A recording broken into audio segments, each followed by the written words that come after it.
สวัสดีค่ะวันนี้เราจะมารีวิวเครื่องจับเสียงหรือเครื่องคำนวณเสียงนั่นเองนะคะตัวนี้จะเป็น3โค้ดด้วยกันนะคะเป็นแบบโทรศัพท์นะคะรุ่นนี้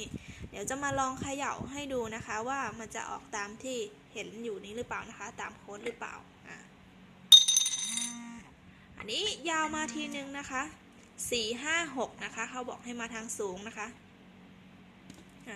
มี5มี6นะคะ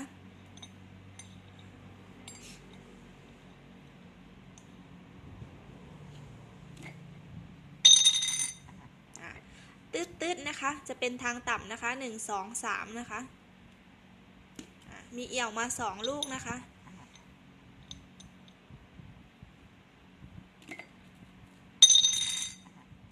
อันนี้ก็ตืดๆนะคะ1 2 3มีเอี่ยวมี3มานะคะ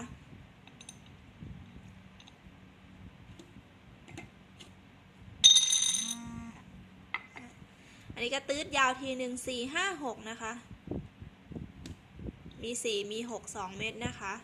อันนี้จะไม่ค่อยหลุดนะคะจะติดมาเม็ด2เม็ดนะคะ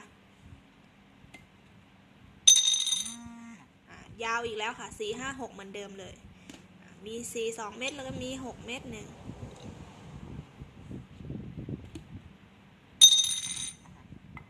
อันนี้ตืดๆนะคะทางต่ำ1 2 3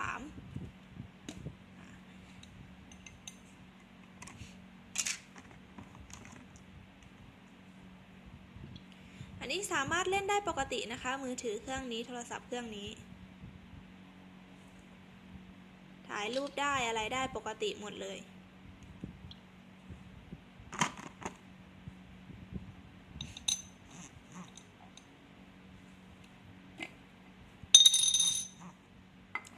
ตืดๆนะคะ1 2 3